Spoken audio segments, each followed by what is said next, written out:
Primordial Radio. We've all seen the ridiculous lineup poster, but now the festival is here. We're seeing all of the photos, videos, and live sets coming in. There's no doubt about it, Hellfest is ridiculous. So we're going to take a look today at just how Hellfest became one of the biggest metal festivals in Europe. Hellfest originated as part of another music festival back in 2002. This was called Fury Fest and ran from 2002 to 2005. Now, this was also part of something called the First Association. This was created in 2000 in Clisson and was called the CLS Crew. This was created in order to organize gigs for hardcore, punk, and metal in the region of Nantes. The success of these gigs made it possible to launch the first Fury Fest in 2002. After a 3-year run as Fury Fest, Hellfest took over in 2006, and over the years has seen a continued rise in audiences from 22,000 in the first year, 55,000 in 2017, and now selling out at about 60,000 people per day in 2022. Now let's take a look at some of the bills over the years for Hellfest. We've got to go back to the first one, 2006, a 3-day event with the likes of Korn, Motorhead, Dead Kennedys, Soulfly, Saxon, Halloween, Cradle of Filth. Even back then, this was a seriously strong bill. But if you look a little bit further down the bill, you will notice some names that seem a lot more familiar today, with the likes of Trivium, Avenged Sevenfold, and Gojira.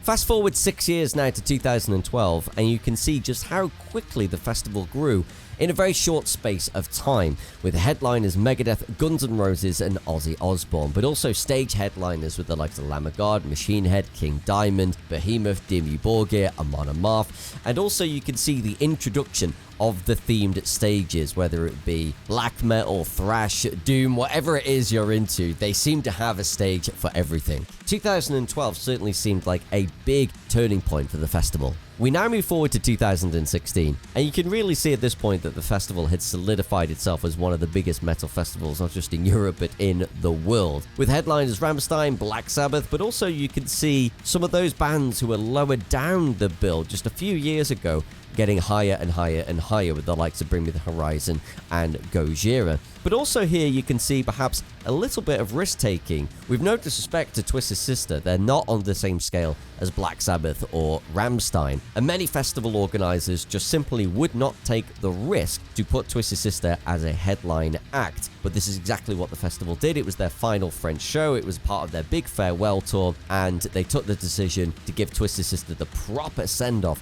that they wanted to give them. And ultimately, this made the festival stand out because it meant that you didn't just have to have the biggest bands headlining or closing the night. You could mix it up a little bit, and this is something that we have seen continued on at the festival to the present day. And now we get to 2022, an utterly ridiculous bill, the likes of which we will likely never see again. And it has to be said, the only reason that this is taking place the way in which it is because of the pandemic and COVID-19, rather than just carrying over the bill that was previously booked or cancelling that bill and starting afresh. They decided just to book another festival on top of what they already had booked. So essentially this is 2 festivals rolled up into one. And what's so striking about this bill is not just how many bands there are, but how many high-profile bands there are. Once you start looking a little bit further down the bill from the band's not in logo, there are still huge acts there, whether it is the likes of Ginger, who have recently been able to get back out on the road, or Spirit Box, Ugly Kid Joe,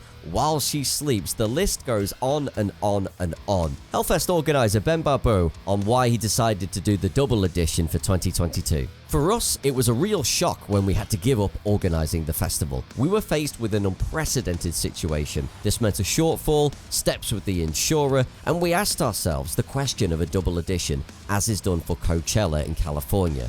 It was then necessary to know if logistically, technically, and humanly could this be feasible. We quickly surveyed our partners, volunteers, looked at the structure, engaged with communities, including the town hall of Clisson, and I had more than positive feedback.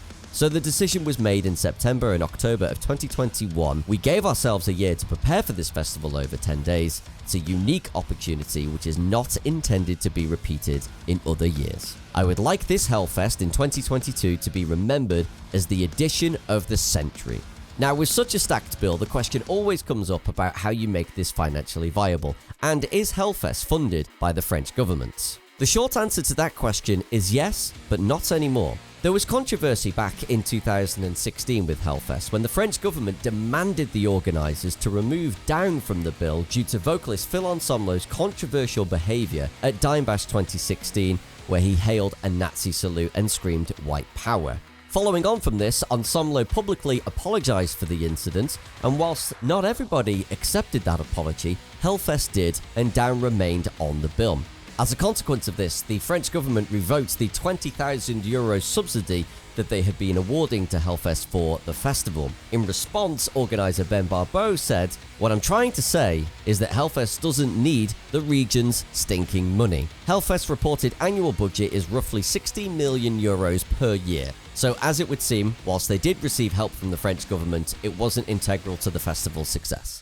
So what can other festivals take from Hellfest? Well, it's shown that diversity in lineups is good, but how you structure that diversity is key. The theme stages, special one-off shows, and bumping newer artists to headline status has clearly been a winning formula.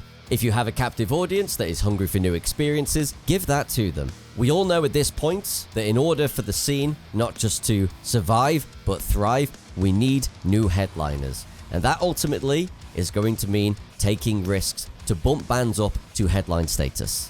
And finally, support homegrown talent. You see the success of Gojira playing the first Hellfest back in 2006 and now headlining in 2022. But also scattered across the bill this year, you will see the likes of Novelis, Landmarks, Alcest, and many more French bands. Ultimately, these bands and the festival have done so much to represent metal from France around the world that we as fans may never have heard of.